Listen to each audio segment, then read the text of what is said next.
Wow. Thanks. There we go. Okay, we're being recorded.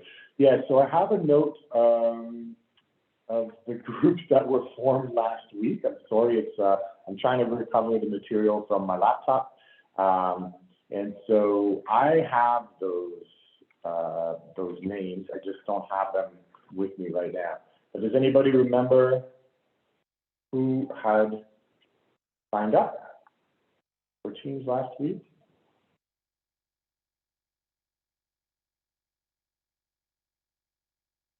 If nobody chimes in, I'll at some point this week I'll get those that list together. And I don't know what that was in my group. I remember Sarah. Yeah, I'm not sure if you guys remember. Great. If not, I will get that information for you guys. I'm sorry, I just don't have it today. Okay. All right. So I'm going to wrap up some things from last week because I recorded a lecture for you guys last week and it had a little more material than I would like for like an asynchronous recorded lecture, right? And I think I rushed through there's a last part that I want you guys to kind of, feel comfortable with and understand. I rushed through a little bit at the end when I was talking about a phenomenon called Dutch diseases. So I'm just going to revisit that today, just a quick recap from a carbon and climate change lecture. And then really, like the focus of this lecture is, focusing on skills that are peripheral to world geography, okay? So these are skills that you need professionally. So focusing on teamwork, focusing on presentation skills, because that's what you're going to be doing, right, for these assignments coming up, these teams that you're forming. So it's not going to be a ton of focus on geographical concepts today, but hopefully you'll find some utility, some usefulness in these the skills that we'll be talking about, okay? And then we'll just kind of recap. We'll recap a little bit what's going on with the assignments, make sure everybody's comfortable with what comes next and what's coming up in the shorter and longer term. All right. Has anybody watched the film? Did anybody take the time this past week to watch Planet of the Humans, by the way, before I start?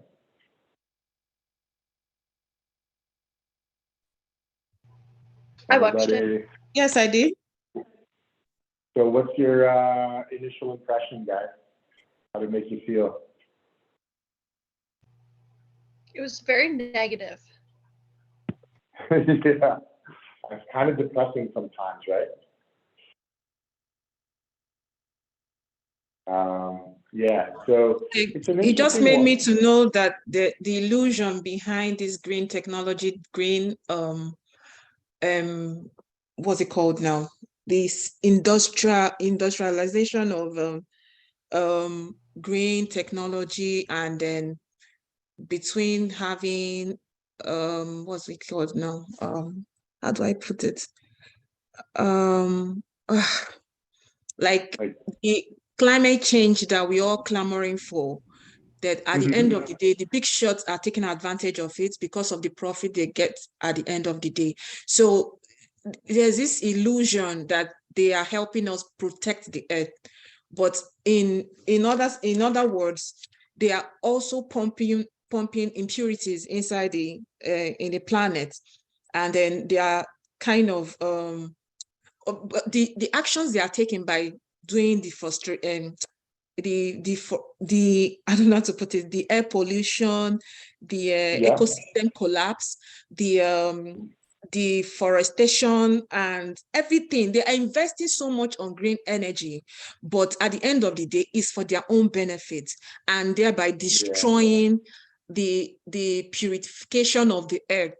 But they are deceiving us in the sense that, oh, they are preserving the earth, they are investing in this green technology thing and all that, but the actions they are taking at the end of the day is even deteriorating the earth at the end of the day. That's what I understand. I haven't finished it because I'm trying to take down my notes before I will now send in my assignment.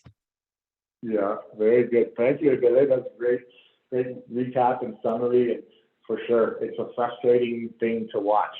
But now remember, you guys have a systematic, you have a sequence, right? There's like, I think 4 questions in your assignment, and I really want you guys to answer them in sequence.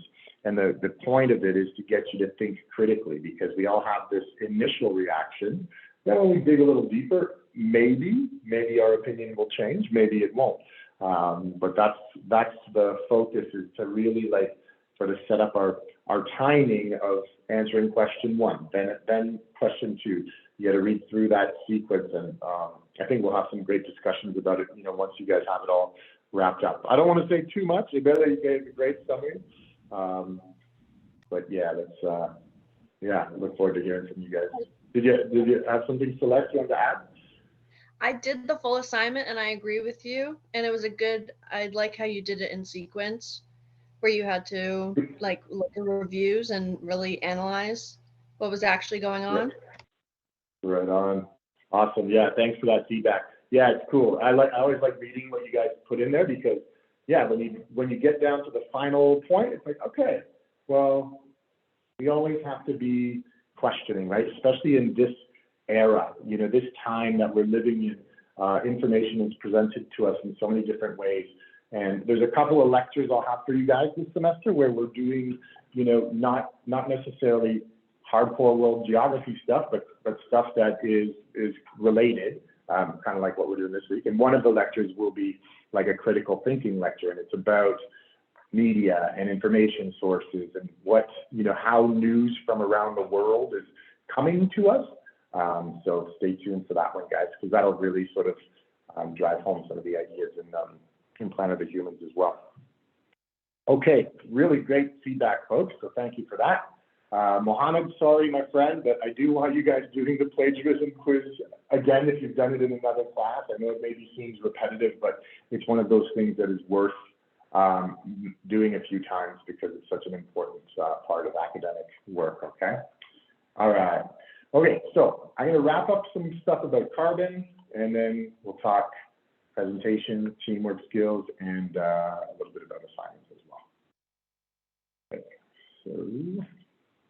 Okay, so really, that lecture last week, I did a lot of talking about climate change and carbon, and it wasn't with the intent of having you guys remember every technical scientific detail about climate change. Okay, that wasn't the goal. I want you guys to get the big picture of it,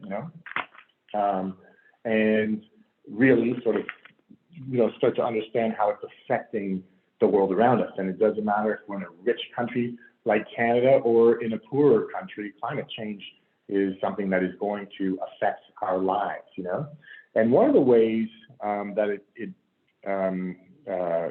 sort of carbon anyway comes into play for us as Canadians is our close association with the oil and gas industry, right? So I talked about how important oil and gas is for Canada, but that makes us look not so great in the eyes of the world, because we're contributing to, carbon emissions, right?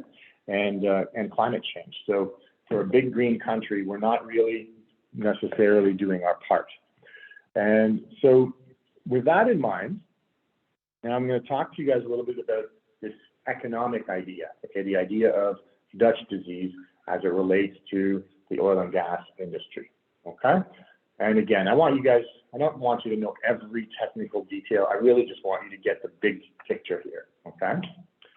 Okay, so Dutch disease, what is it? There was this article here where a fellow in the Globe and Mail wrote, Canada's got like a kind of an oil currency, a petrocurrency, and they're at risk of Dutch disease. So Dutch disease is this concept from, I wrote 40 years ago here, but it's actually more like 60 years ago.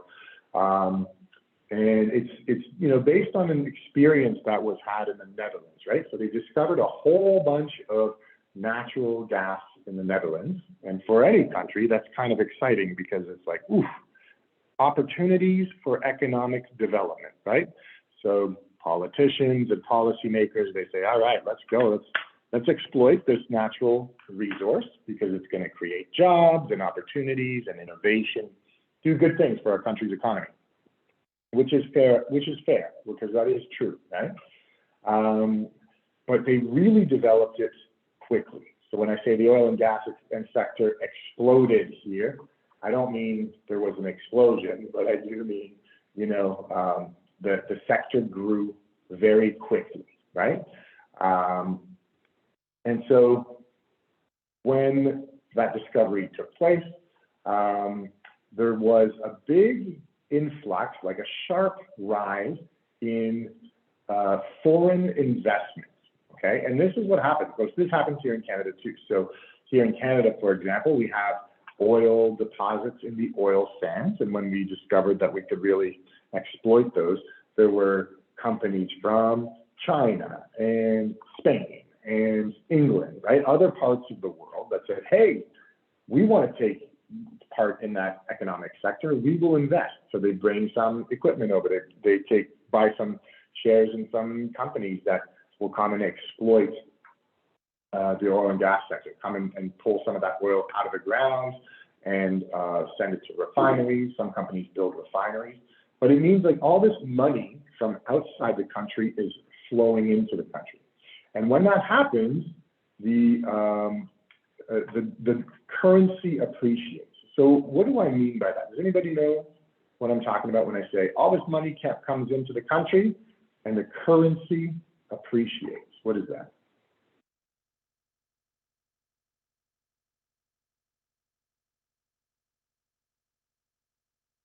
All right. Well, I don't expect you guys to necessarily know the answer, right?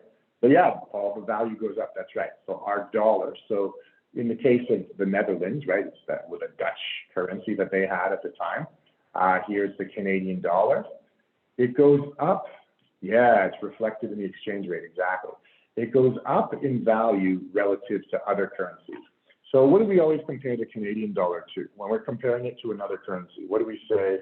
What's the exchange rate we're most concerned about?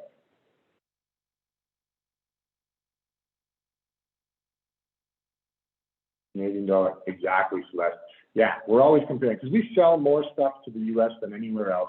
We buy more stuff from the US than anywhere else, right? We're always exchanging goods, right? So for us, it's important to know like how's the Canadian dollar versus the US dollar. So when we discover loads and loads of oil and gas here in Canada, we get this investment from people all over the world, and our dollar goes up compared to the US dollar, right? And you know, our intuition would say, hey, a strong dollar is an indication of a strong economy. That's a good thing, right? It means, you know, people are investing in Canada and, you know, things are going well economically. And that's true to a point, right? The problem is that all other exports, all the exports that we have that are not oil and gas start to suffer. And I'll just tell you, I'll give you like an example. Okay, so let's say I'm a very great shoe sales company, right? So I make, oof, that's a rough looking shoe. But this is my shoe.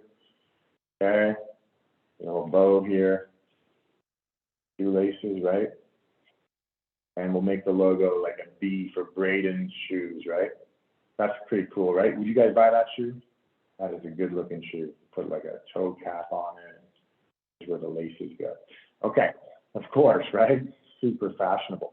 So there's my shoes. And for years, I've been selling my shoes to US customers, right? Maybe it's like, I don't know, what's a clothing store in the US? Saks Fifth Avenue. So I distribute my stuff through Saks. They sell tons of them, and people all over the States. I love Braden shoes because they're obviously very cool. It is like a Picasso, you're right. They're very cool and they're reasonably priced, right? So I like the way they look and the price is okay. The problem with Dutch disease is when our Canadian dollar increases quickly and sharply, like to a large extent, when I'm selling this to to the US customers. In this case, my US customer is Saks, right? The store buys it from me, and then their own customers go in and buy it from them, right? So let's say I used to sell my shoes to Saks for $50, and then they sold it to the customer for $100, right? That was like Saks' profit. But if the value of my currency goes up, remember, these guys are working in US dollars, so they're buying my Canadian shoes. They got to convert their money to Canadian dollars. I know it gets a little confusing, but you don't need to know all the details. You just need to know the principle. It becomes a lot more expensive for them to convert their US currency to Canadian dollars to buy my shoes. So even though I didn't change the price of my shoes, like they're still the same cost as far as I'm concerned, because the Canadian dollar is so much higher in value now, so much more expensive, Saks has to pay more, and ultimately they're going to transfer that cost increase onto their consumers. So now let's say the shoes are cost $125 because Canadian dollar went up so much. It costs Saks more, so now it's going to cost the consumer. And if I'm now Joe consumer over here, and I have no shoes on my feet, I got to go buy some shoes, right? I might look around and go, whoa, those Braden shoes, they're pretty cool, but you know what? $125, that's more than I'm willing to pay, because I can go get some US made ones for $99.99. So it's a long sort of way of saying, and this is going to be the summary, okay? We have a discovery. This is what I want you guys to retain from the idea of Dutch disease, okay? So you get an increase in resources that you've discovered, right? So you found a whole bunch of oil. And that means you get lots of foreign money. Let's just call it SM, foreign money, right? So investors saying, hey, I want to build a refinery and help exploit your oil industry, right? And all that investment into your country means your dollar goes up. I'm clearly not an artist here, guys. Sorry about this. Okay, your dollar goes up sharply, and that leads to all of the other exports in the economy suffering. They all struggle now because they're less competitively priced in international markets, you know? As soon as you start selling something overseas, like whether it's shoes or, I don't know, cars, whatever it is, all the other exports start to crash. And so if you had an economy with, you know, an automotive industry and a clothing manufacturing industry and, you know, food and other things that you're selling to other countries, everything else starts to suffer, and your whole economy starts to be concentrated in just one sector, right? You're all the other industries start to collapse a little bit. That's a long way of saying this sort of flow chart here. Do you guys follow that? Does that make sense for everybody? The steps of how it happens? Okay, cool. That's what I want you guys to retain out of it. So, it's just for you to understand that finding oil and gas, sometimes, you know, we discover this resource and we go, yay, it's going to develop the economy. But if we get too excited and make it all happen too quickly, which is a risk for Canada, you run the risk of, you know, having your other sectors struggle. So over these next couple of slides, I kind of summarize what I just, you know, wrote out for you guys, okay? This idea that foreign investment, increasing the currency, and then I use this example. Hopefully you guys are familiar with, you know, Ford cars, right? And one of their biggest sellers is the F-150 truck. And I just kind of break down this example, which, you know, you guys can look at it on your own time, but it's just that if Ford has manufacturing plants in, you know, Windsor, Ontario, but also in Detroit, Michigan, just on the other side of the border. And when the Canadian dollar is low, they say, let's build our cars in Canada because it's cheap for us to convert our money and import them into the US, right? So that creates a lot of jobs. They build plants, there's parts facilities that go up beside the plants. There's lots of economic activity in Canada when our dollar is low. But when our dollar goes up, which is what could happen with Dutch disease, right? Ford will just say, whoa, whoa, whoa, whoa, whoa. Stop building the cars in Windsor. Let's lay off some workers. We'll kind of shut down the plant for a while. Let's build our cars in Detroit, Michigan, because it's too expensive to have them built in Canada and shipped into the States. So that's what the example summarizes, okay? All right, guys, so hopefully that clarifies a little bit about, you know, sort of what's going on with Dutch disease and oil and gas, and hopefully that sinks in for you guys a little bit. Now, just before we switch to teamwork and presentation skills, which we'll cover for the rest of our lecture, I'll just recap a couple of things relating to assignments here, okay? This quiz due week 2, a couple of you guys had some questions to clarify. I just left it open, so if anybody missed it, you can still write it, okay? But I will take it down soon, so please get to it as soon as you can. There's 2 quizzes, and I think the total marks for the quizzes is out of 21, I think, and I'm just going to average them out to make them worth 5%. Yeah, that's right, Paul. You don't need to send me your badges. You just need to look at the tutorials and videos and write the quiz, and you're good to go, okay? And so once we've got those in, I will collapse the columns in the grade book, and you'll see that you'll have a mark out of 5 that is sort of the average of the 2 quizzes. Okay, number 2, Planet of the Humans. So thank you for a couple of you guys had some really great insights about your experience watching the film and doing the assignment. That's great. Sorry, due week 4.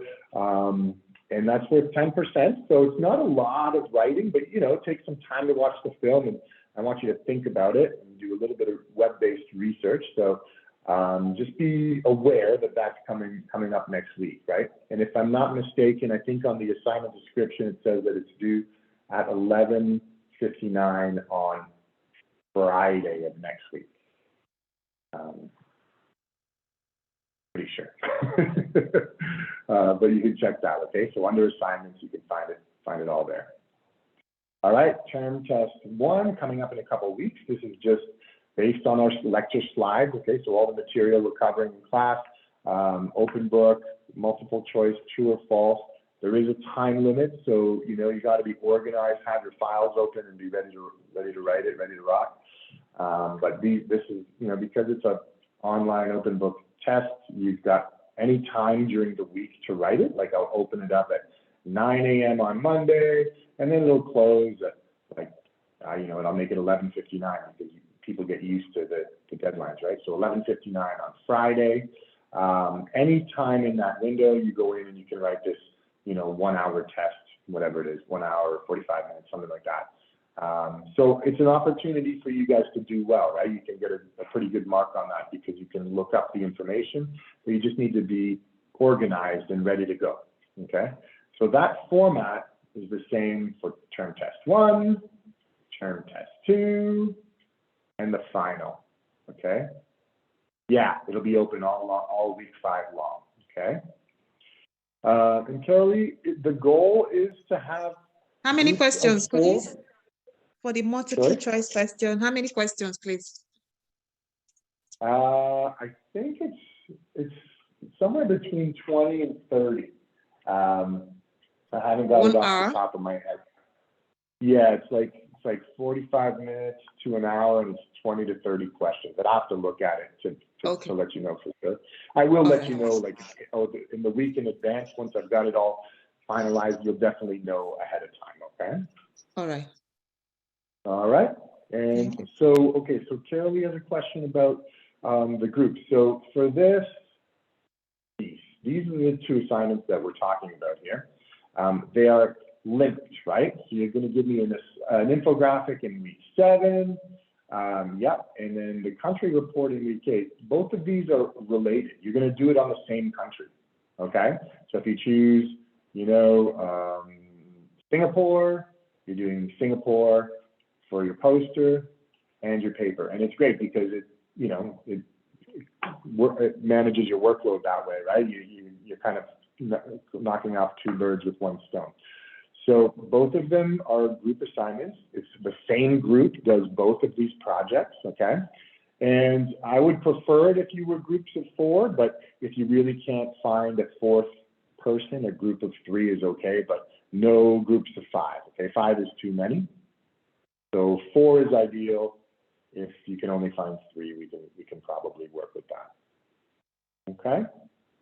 So it's good to see what's ahead of us, right? Things are slowly coming due, but it kind of picks up as the semester goes along. So we'll continue to revisit that, those timelines just to make sure everybody's able to stay on track.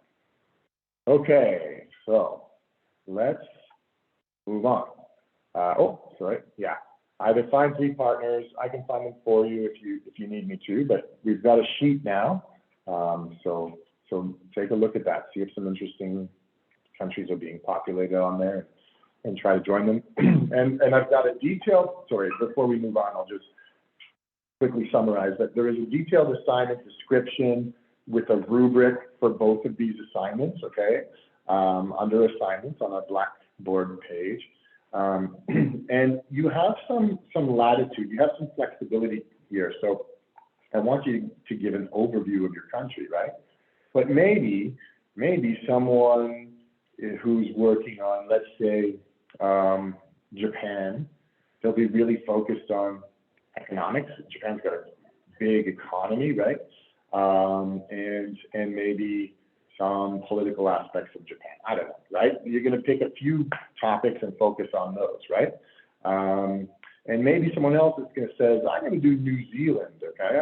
I'm interested in New Zealand. And maybe for them, the social aspects of the country and the environmental aspects are really interesting, right? And so, you have some freedom, some opportunity to focus on the kind of subheadings or the main points that you would prefer. Not everybody has to follow the exact same model, but you'll see in the assignment description, I'm asking you, tell me a story. Tell me the story of the country you've selected. So hopefully you guys have fun with that and you learn about your selected country. Okay, so choose too few select. So 3 minimum, 4 max, okay? I got to kind of manage those numbers just because if we get too many pairs, then we run out of presentation time and that sort of thing. All right, good questions, everybody. Okay, so does anybody know these guys? Do you guys know who these guys are? Recognize these people here? Pretty good guys. I like these guys. They brought a championship to Toronto, right? You guys, you were around, Charlie. This is the Toronto Raptors, and these 3 guys, Kawhi Leonard, Serge Ibaka, and Kyle Lowry. They were key members of the Raptors team that won the NBA championship. Yeah, it's true. They're all gone now. But back in 2019, just before COVID. You guys remember life before COVID? Wow. Seems like forever ago. But in the spring and summer of 2019, they gave us a championship, and the city was thrilled. It was like a big party in Toronto. It was a lot of fun. The only Canadian team in the National Basketball Association, they won the whole thing. And so when you look at these guys, one of the things that made them so good is that they had what we call complementary skills. So they were all really good at everything, right? But this guy here, one of his real greatest strengths was scoring points with the basketball, right? Then this guy here, Serge, he was really good at, if the Raptors didn't have the ball, he could go get it back with a rebound, right? He was really good at getting the ball and getting it back to his team. And then this guy here was really good at controlling the ball and making great passes to his teammates, right? He was kind of directing the play of the team. So they all were obviously excellent basketball players at everything, but they had skills that complemented each other. They weren't all good, like excelling at just the same thing, right? And that's what, highly effective teams really aim for. That's the goal, is can we put a set of complementary skills together and see if we get what I would describe as the output exceeding the sum of the individual contributions, okay? This here is the goal of teamwork. You want, let me put it another way. 1 plus 1, what comes next, guys? We're saying the output exceeds the sum of individual contributions. How would you describe it in an equation like this? You would say 1 plus 1 equals 2. That's the straightforward way, but how about this? Greater than 2, okay? So, or sometimes I'll write it like this, and this throws people off sometimes, right? I'll go 1 plus 1 equals 3. The point being that you want the output to be more than the sum of the individual contributions, right? Because if I had like a team of, Sarah, Celeste, and me, and we all just contributed our parts working separately, there's no point in putting us together as a team. You just kind of all do your own piece and move on, right? But if you're achieving synergy, okay, that's when you're getting even more than what we would be able to produce if we were just working alone as individuals. And synergy is actually a real, true word combination. Think, synchronize. What is that matched up with to create synergy? The other half. Other word that goes here.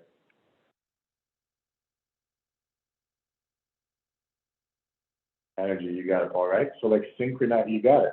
So synchronizing our energy, right? Like everybody pulling in the same direction so that you're actually getting more out of it than if you were just working. I forgot the G. There we go. There's our G. Okay?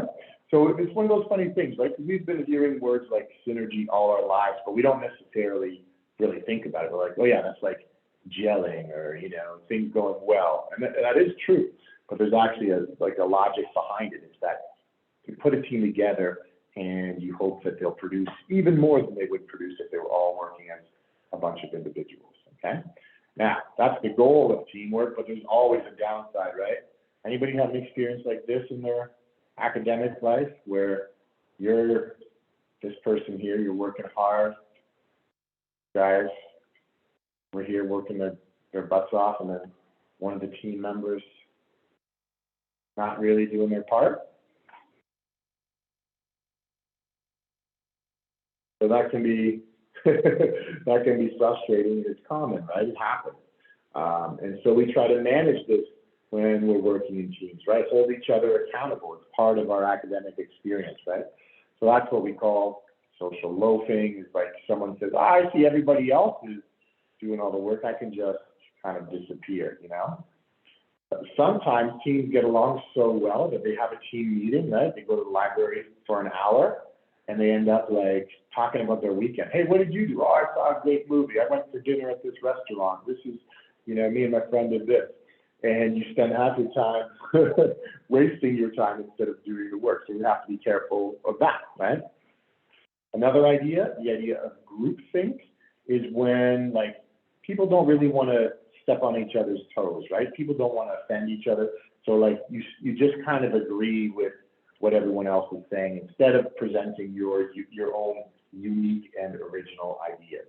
So there's all kinds of challenges that are associated with teamwork as well. But when it works, it just works so well. It's worth the risk of putting teams together because the outcomes can be really, really good. Now, in some way or another, we all end up taking on some of these roles when we're working as a team, Sometimes you spell it out and say, hey, I'll be the finisher because I'm really good at editing and pulling everything together. Okay, I'm going to be the one who's like evaluating everybody and motivating people to get stuff done. Sometimes you say it explicitly like that. Other times you don't even come out and say it, but you just assume these roles, right? Based on the way, you know, your own personality, your own character.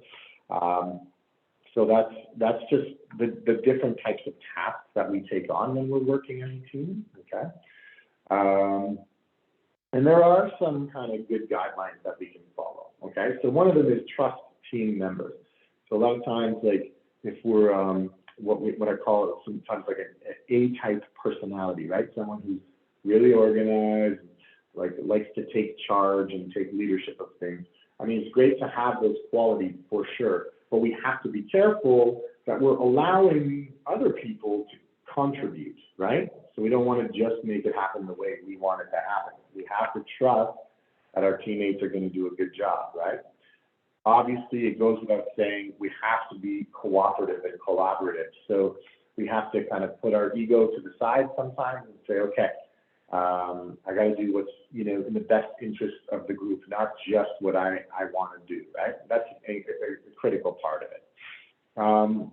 Recognizing, you know, other people's ideas and achievements, right? So if someone really, you know, you get some feedback on a paper and they say, oh, the intro was really well done. And if the intro was written by, you know, Ashley, you might say, hey, Ashley, great job, you know, recognizing someone when they have some success, right? This is an interesting one. So like giving and receiving helpful criticism. What do you guys think? Is it easy to critique someone else's work? You guys find that's an easy thing to do?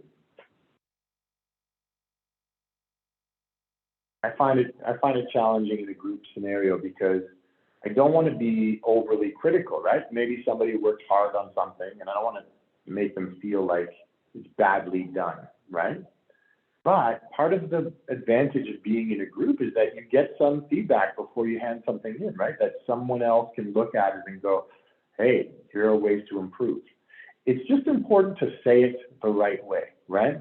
So I could say, hey, Bora, you wrote the introduction. Well, you totally forgot to mention the economic part, right? So I could say that.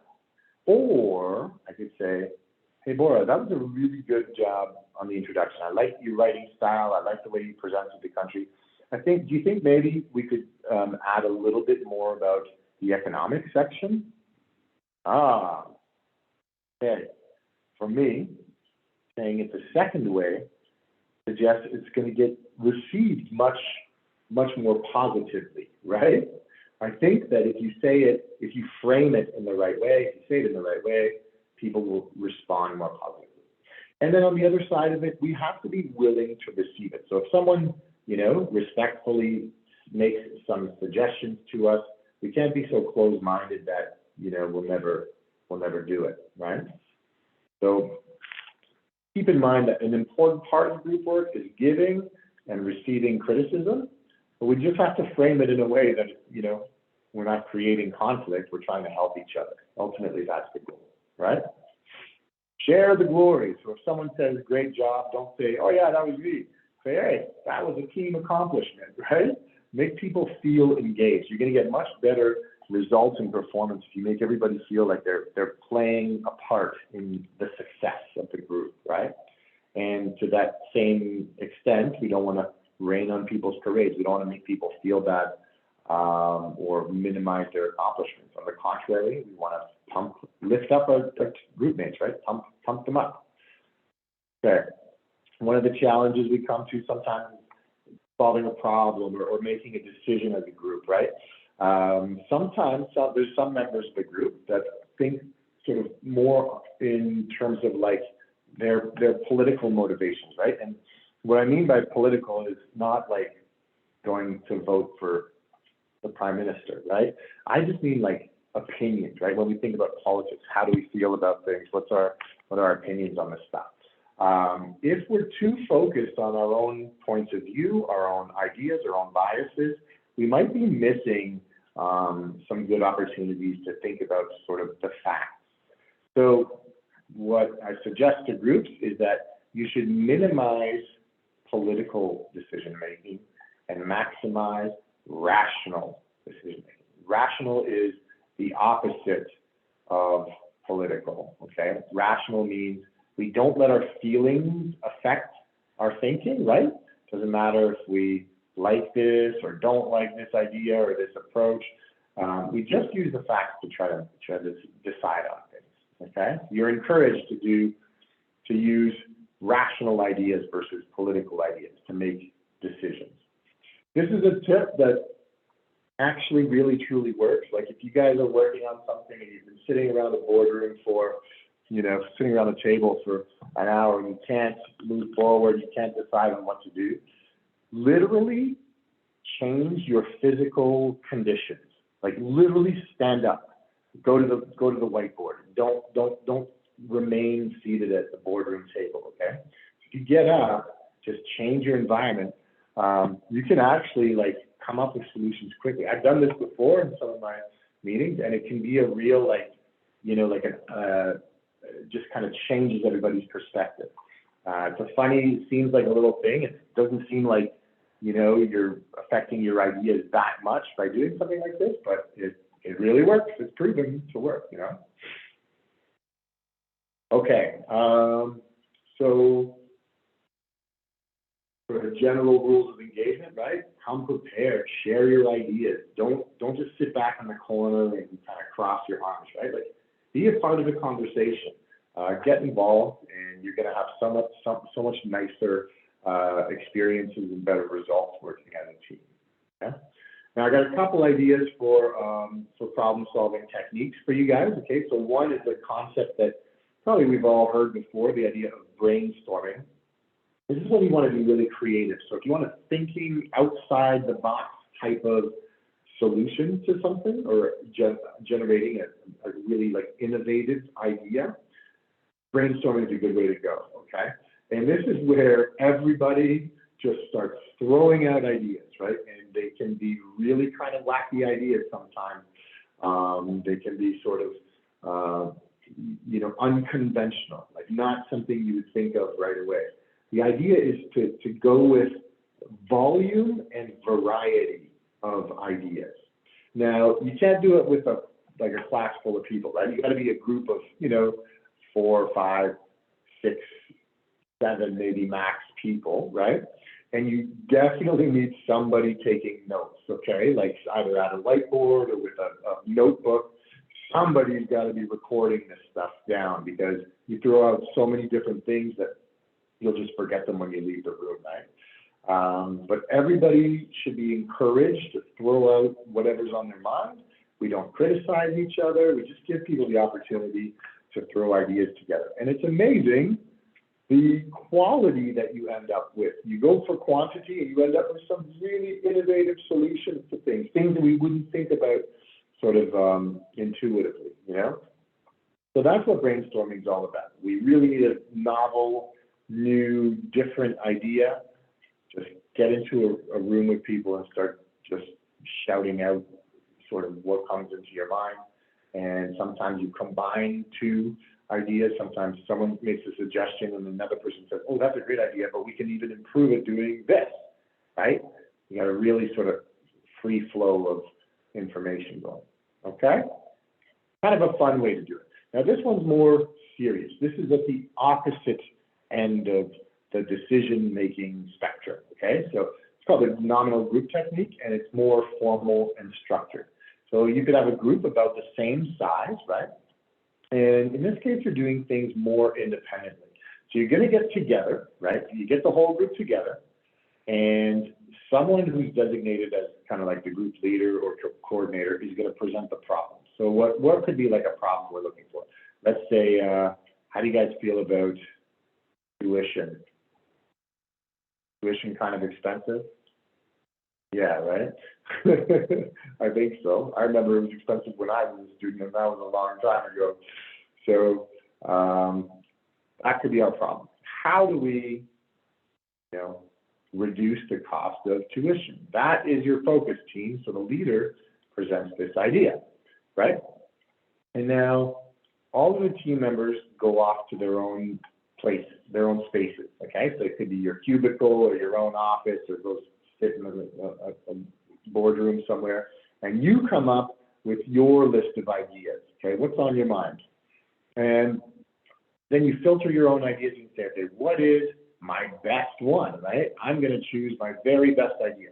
And if there's, 5, 6 members in the group, they all come back together, right?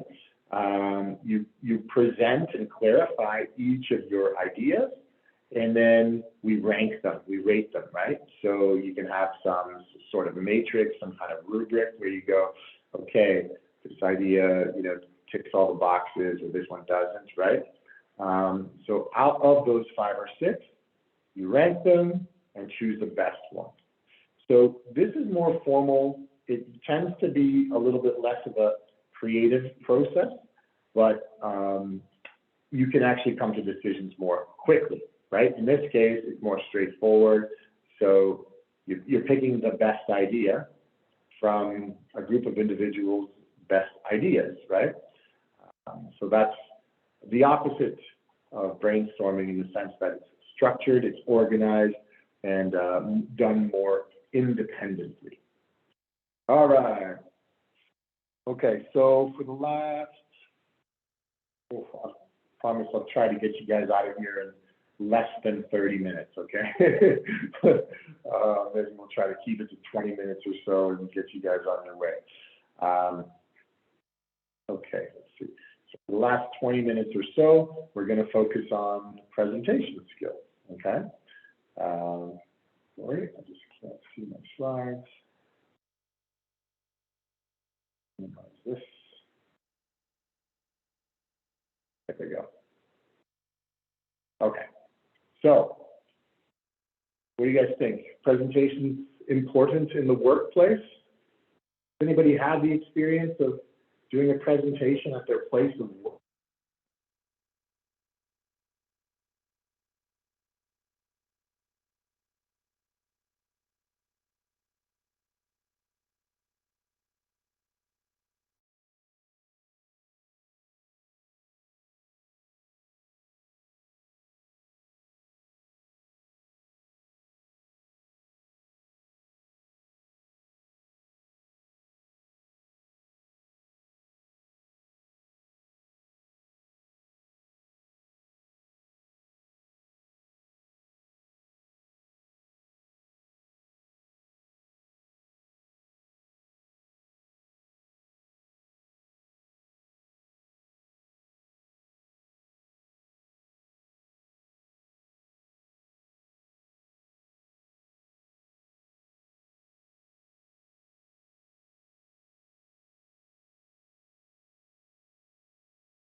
Hello? Can you hear me, guys? Yeah, I can hear you now. Yes, we can hear you now. Oh, okay, sorry. I'm using my phone for my voice and the computer for the screen, so sorry for that complication, guys. Okay, so yeah, thanks for letting me know with the chat. So yeah, these are the skills that you can showcase at the workplace. So we want to work on these skills. So whether you're doing a course on communications or a course on environmental science or a course in geography, you should really be, focusing on, having this skill set that you can bring into the workplace when you're done your education, okay? So 3 main pieces to a good presentation, right? You're gonna have the planning phase where you're gathering information, doing some research. The writing phase where you're pulling it all together, and then the completing phase, right? When you're actually doing the preparation for doing the physical presentation, right? So in your prep, you're analyzing things, and that means, you know, really understanding what your audience is about, okay? So maybe you guys have done some comms courses and you've heard, you know, adapting to the audience before. Like, that's so important, right? If I was to tell you guys about my, you know, my academic research, you guys remember I'm an entomologist, right? I'm an insect scientist guy. Well, I would tell you guys about my work in a completely different way than I would tell like young school children, right? Because your context is different. You guys have life experience. Maybe you're not entomologists, but you know how the world works. You know about things like climate change, right? So I can make some references that I couldn't make with some school children, right? So that's really important. Know who you're talking to and then adapt your presentation to them, right? Consider the context, the circumstances. If you're doing an international presentation, be mindful that maybe something that's funny in Canada is not funny in, I don't know, Bangladesh, right? Like every culture is different, so we have to recognize that and be mindful, right? Now, when you organize your presentation, like you can take a linear approach, which is basically what I do with all of these PowerPoints, right? I have a start, I have a finish, and I tell you a story, I walk you through it. But you can also have like kind of more innovative approaches too, where you're maybe bringing a topic up and then coming back to it later on. Does anybody use Prezi rather than PowerPoint? Anybody familiar with Prezi? Have some experience with it?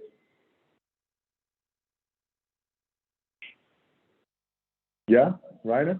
Do you like it? Do you prefer Prezi? You guys prefer Prezi to PowerPoint, or what's your preference? Yeah, you can make stuff look cool, right? Yeah, like I think because I'm an old guy, you know, I'm just so used to kind of set in my ways, right? I'm so used to using PowerPoint that I don't venture too far away from that. But when I have student submissions, and anytime I see someone that pulls out a Prezi, I'm like, oh, that visually, like it's great, you know? So you have options and different ways of doing it. So I encourage you guys to, you know, explore different sort of formulas and formats for telling a story, which is what a presentation is all about, right? And it's important that, you know, we realize, so you guys are going to be doing you're going to be doing a country case study, right? You're going to be presenting an infographic poster about it. You can't say everything, right? You can't talk about every aspect of life in that country. You're going to have to focus on a main idea. So what is it that I want to focus on? What is the main concept, right? And then that main idea needs to come up again and again and again, right? You guys have maybe heard the expression, tell them what you're going to tell them, and then tell them what you told them, right? So you introduce it and saying, this is what this presentation is going to be about, and you give them your main idea. And then through the body of it, you explain the main idea. And then at the end, you repeat, you summarize and say, okay, this was the main idea, right? So that's an important part of presentations because you can only keep people's attention for so long, right? So this idea of limiting your scope, that means like, don't try to do everything, right? People's attention will fade. Somebody's going to start looking at their phone and, you know, texting their friends or whatever. Try to keep people focused and focus on like a smaller number of topics that can really kind of keep people's attention, right? All right, so get to the main idea, and then you're going to create an outline just like as if you were writing a paper, right? How am I going to tell my story? How am I going to lay it out? This is important in terms of organizing your presentation, right? So that it flows, that's logical from one step to the next one, right? So even a rough, it could be just a scribbled, handwritten outline. I'm going to talk about this, and this. Really helps you sort of organize your ideas. Now, this is something that, you know, becomes very obvious to me because I do deal with classes and also, you know, other presentations of various sizes, right? So we got like 20 people in the room today. I can be informal. I can shoot some questions at you guys, or invite you to throw on your mic and make a comment whenever you like. Like, we can bounce ideas back and forth. It's great, informal, right? But in a room like this one, the one in the image there, you can't do that, right? There's like hundreds of people in there. If you say, okay, who's got an opinion on climate change? You're going to get 50 hands that go up, and you'll never get through your presentation, right? So it needs to be more of a one-way communication in that large audience. So with a bigger group, it's got to be kind of more straightforward, one-way communication. In a smaller group, you can have a less formal approach, right? Yeah. So that's, you guys know I think I'm pretty informal in the classroom, but that only works when we're a small group of people, right? Okay, so then developing your ideas. This is what I'm telling you guys about. So tell them what you're going to tell them in the intro, right? In the body of it, you tell them, and then in the close, in the conclusion, you remind them, this is what I told you. And there's a lot of data from people who have studied this sort of thing that shows that we're pretty good at recalling and remembering the first sort of main ideas we hear and the last main ideas we hear, but sometimes the middle is where we get lost.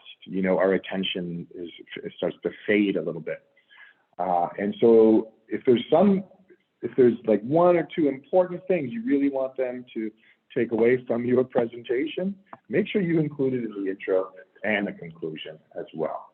Okay. Okay. What about engaging people from the beginning? Does anybody have? I can refer to these as opening devices. So ways of engaging the audience. And opening devices just means like a trick or a tool you might use to get people to focus on you at the beginning. Any ideas on what that could be? What could be a way to get people interested in you when you're starting your presentation? Ask a question. Brilliant. Absolutely. That's a great way. So the first thing you say, hi, my name's Braden Evans. Who here drove more than 100 kilometers to get to class today? Right away, people are like, what? Some people say yes, some people say no, right? And you can start, if your presentation has to do with commuting or public transit, that makes a lot of sense, right? But asking a question right away, people are like, ooh, I got to pay attention. Back a joke, yeah, absolutely. So humor is for sure, just like asking a question. Humor is a great way to get people focused. The only thing with humor is you have to be careful, be thoughtful, and think, okay, what's a joke that everybody can relate to, like you said, Carolyn, that won't offend people, right? That's always something we want to make sure. But humor is such an engaging approach as well, right? Another thing I think is useful in doing is don't be afraid to tell people your credentials, right? So I typically try to do that on day one of class. We meet each other, and I kind of want to tell you guys about my education and things I've done, so that hopefully I can convince you that, okay, it's worth, coming to class because Braden's going to, draw on some of this experience he has and teach me a good course in geography, right? Hopefully your profs are doing that. And so if you're, a customs and transport student, I know you guys are in different programs, but if you've done some formal training at Seneca and you're addressing an audience, tell them, I'm a graduate of this program. I've been doing this job for this many years, right? So people are like, okay, this is just not just anybody talking to me, it's somebody with some relevant experience, right? So establishing your credibility. And then, telling a story, uniting around a common goal. So if we're going to talk about tuition, how many people in this class think tuition costs too much, right? That's one way that I know I can get you guys on the same side of an argument, right? Ask a question, unexpected information. Sometimes it's like a statistic, right? Opening up a presentation on, climate change. Did you know that, there are 300 wildfires burning in the world today, right? Something like that, where everybody's like, whoa, right? So all these ideas that you guys bring up and that are listed here, I think are great ways to get things started. Mentioning your accomplishments, tell them who you are, build your own credibility. Okay, so once you've done that, you've introduced your subject, you're getting into the body of it, right? So the body, then this is where kind of you're really emphasizing your main ideas, but it's also where it's hard to hold people's attention, right? Because they've been engaged, they've been interested in your introduction, but they're kind of like starting to lose their focus a little bit, right? So you use those same types of approaches, right? Those same tools or devices or whatever you want to call them. Hey, stop and ask them a question again, right? Show them some crazy, cool, image or visual display that'll refocus them, right? So that's a challenge throughout, right? Is to just keep people focused, right?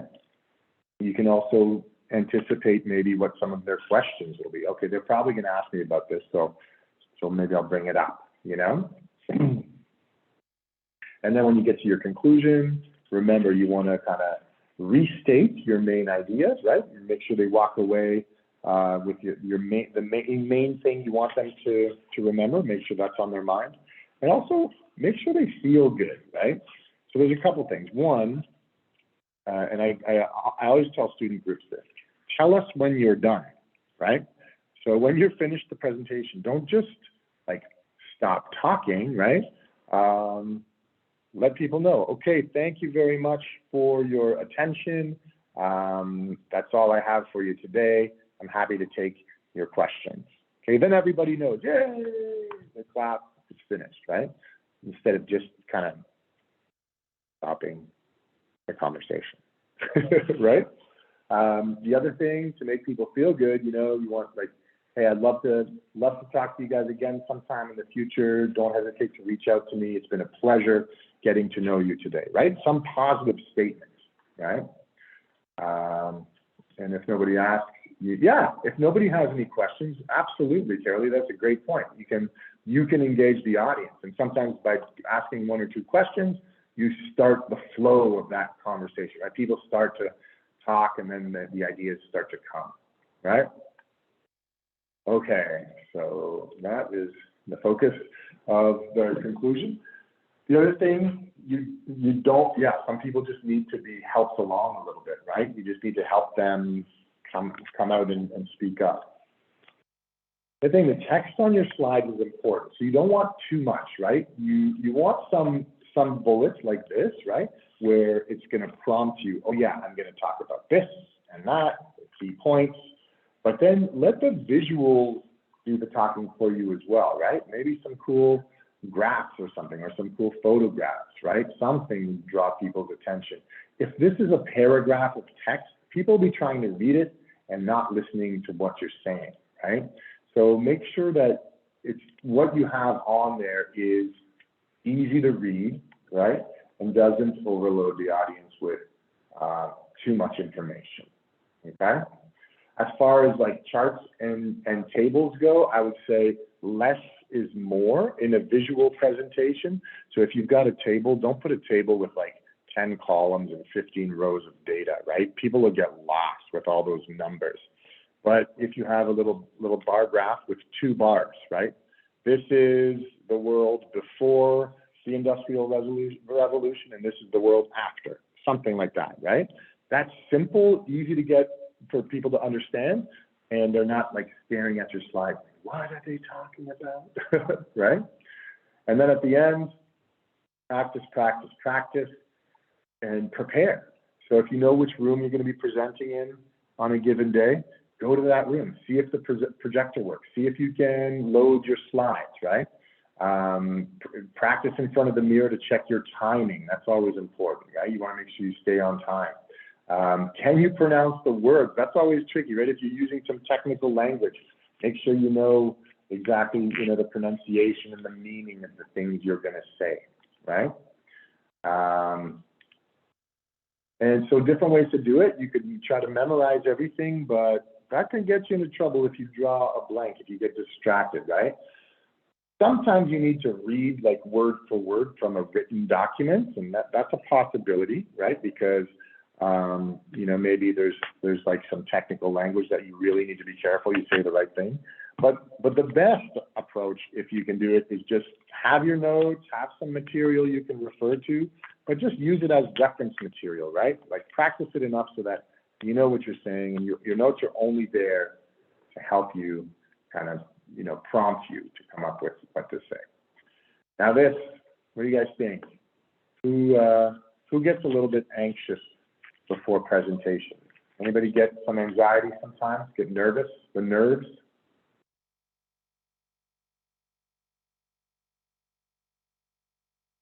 I put a poll out here in a second. Poll.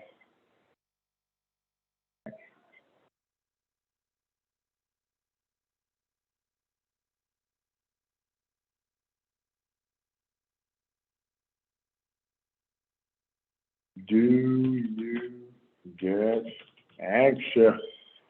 Okay. Yes or no? This is very complicated. Very complicated poll I have for you guys. Okay. See. So I'm gonna launch it. You guys let me know. What's your? Some people get really anxious. Some people, you know, their nerves don't really get to them too much, right? See what the answers come out as. I'm getting some answers. Thank you very much to everybody who's participating.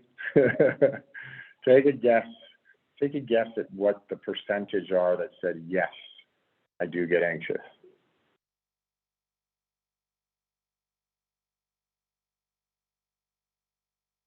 Yeah, Khalid. No, Reiner, you're optimistic, but 100%. I just closed it. Hopefully, can you guys see that? So of the 13 people that answered, everybody, yes. And that's exactly what I would expect, you know. And, you know, maybe you don't see this with your props, but we do too, right? It's human nature. It's a normal response, right? You feel your chest tightens a little bit, your breathing becomes a little bit, you know, short, you get a little sweaty on your palms, right? Like that's a normal response to having to get up in front of people and say something. So it's okay. There's ways we can manage that, right? It's never going to go away completely, but there's ways to help, right? One is don't be terrified of making a mistake because everybody does. I do it all the time, and I do this every day for a living, right? It does help when you know what you're talking about. So if you've done some research and read and practiced the material you're going to present, practice, practice, practice, stand in front of your mirror. Maybe your roommates will think you're kind of strange for doing it, but it will help you, you know. And imagine yourself doing a great job and getting a round of applause afterwards. That builds your confidence, right? And when I say like be comfortable, I mean like actually physically, like wear clothing that you feel good in, right? Don't wear something that's too restrictive or you don't feel comfortable wearing, right? When you see people in the audience smiling and nodding and kind of like approving of what you're saying, focus on those guys. Don't focus on the person in the corner of the room with their arms folded over each other, right? There's always someone like that. This is a chart I draw sometimes for students, sort of summarizing anxiety relating to presentation. So on this y-axis here, we have anxiety, okay? So our anxiety levels, right? And then this is just time over here, okay? Boy, somebody's got to go back to art school.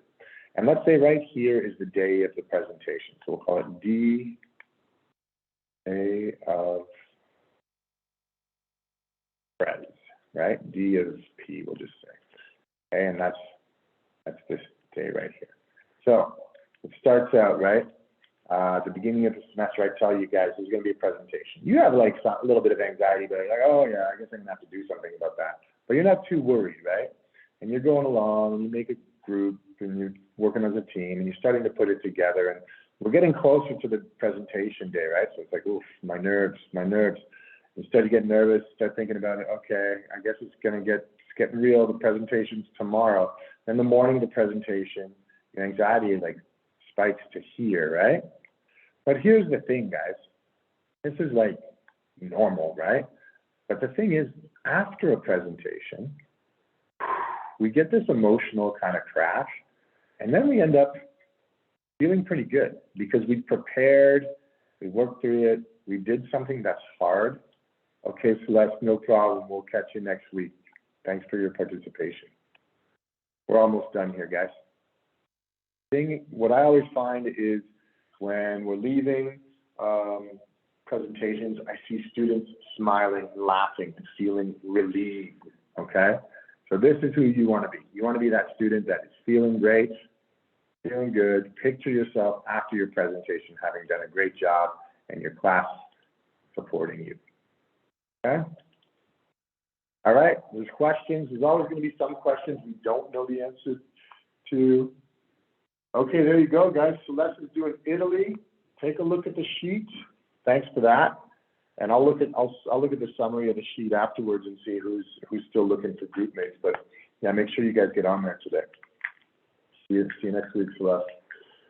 All right. Sometimes questions we don't know the answer to, guys, and that's okay. Just say so. You know what? I didn't look into that part. Great question, though. Let me do some research and I'll follow up with you. There's nothing wrong with saying that, okay? Don't feel like you have to have all the answers all the time. And there we go. That was it, guys. So that was a little longer than I had hoped. Sorry, there's a lot of slides to get through. But hopefully you were able to follow along, okay? I'm looking at the sheet here. We got a few signed up for Italy. There's one for India.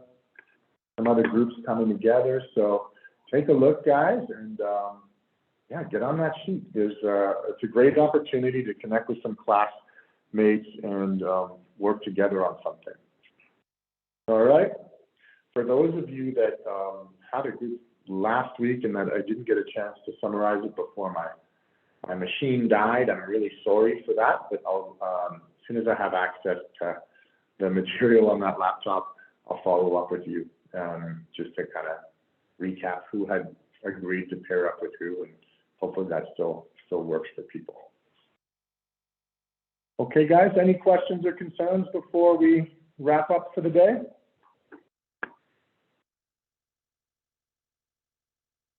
All right, thank you, guys. I'm going to stop the recording. Thank you, Professor.